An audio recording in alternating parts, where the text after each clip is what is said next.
இப்போ பார்த்திங்கன்னா நம்ம மாம்பழ கேக் தான் ரெடி பண்ணியிருக்கோம். மாம்பழ சீசன் இருக்கப்போ இதை நீங்கள் ட்ரை பண்ணுங்கள். ரொம்ப அருமையாக இருக்கும். நல்ல ஈஸியாகவும் செய்கிறதுக்கு ஈஸியாகவும் இருக்கும். பாருங்கள், சூப்பராக ரெடியாகி வந்திருக்கு. இது எப்படி செய்கிறது நம்ம இப்போ பார்க்கலாம். இதுக்கு வந்து நான் ஒரு மாம்பழம் எடுத்துருக்கேன். அதுக்கு வந்து 1 கப் ரவை எடுத்துக்கலாம். நம்ம வந்து இனிப்புக்கு வந்து சர்க்கரை 1/2 கப் எடுத்துக்கலாம்.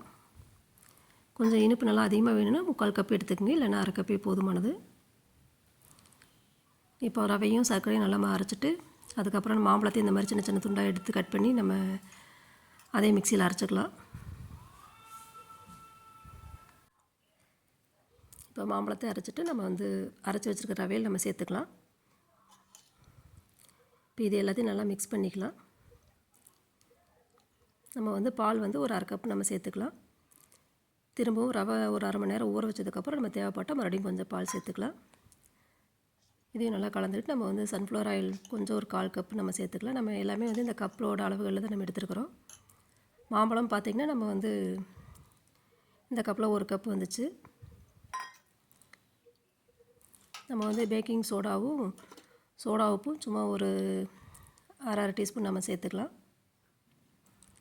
அது வந்து நம்ம இதை மாவு ஊறினதுக்கப்புறம் நம்ம லாஸ்ட்டாக சேர்த்துக்கலாம். சேர்த்துட்டு கலந்து எடுத்து வச்சுக்கலாம். கேக் டின்னுக்கு பார்த்திங்கன்னா கொஞ்சம் நெய் தடவிட்டு லைட்டாக மைதா மாவு அப்படியே டஸ்ட் பண்ணி விட்டுக்கலாம். நீங்கள் பட்டர் சீட் இருந்தால் அந்த மாதிரி கூட நம்ம போட்டுக்கலாம். இல்லைன்னா நம்ம இந்த மாதிரி வீட்லேயே நம்ம ஒரு டிஃபன் பாக்ஸ் இந்த மாதிரி போட்டு எடுத்துக்கலாம். பாத்திரத்துக்கு பார்த்திங்கன்னா அடியில் உப்பு போட்டு ஸ்டாண்ட் போட்டு வச்சுருக்கு. நல்லா கொஞ்சம் சூடானதுக்கப்புறம் நம்ம இந்த கலந்து வச்சுருக்க மாவு வச்சுட்டு ஒரு 25 நிமிஷம் 30 நிமிஷம் வச்சு எடுத்திங்கன்னா நம்மளுக்கு ஈஸியாக வெந்து வந்துடும். தீ வந்து மீடியம்லேயே வச்சுக்கோங்க. பாருங்கள், சூப்பராக ரெடியாகி வந்துடுச்சு. அடியில் ஒட்டவே இல்லை. நம்ம வீட்லேயே இந்த மாதிரி அருமையாக நம்ம கேக் ரெடி பண்ணிக்கலாம்.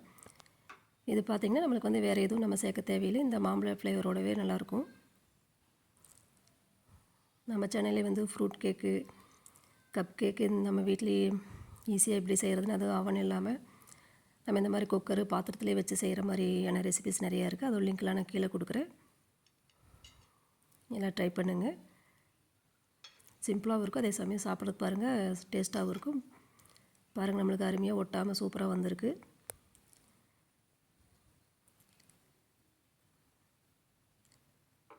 பாருங்கள், நல்லா சாஃப்டாக பாஞ்சு மாதிரி நல்லா அருமையாக இருக்குது. நல்லா நம்மளுக்கு அந்த மாம்பழ ஃப்ளேவரோட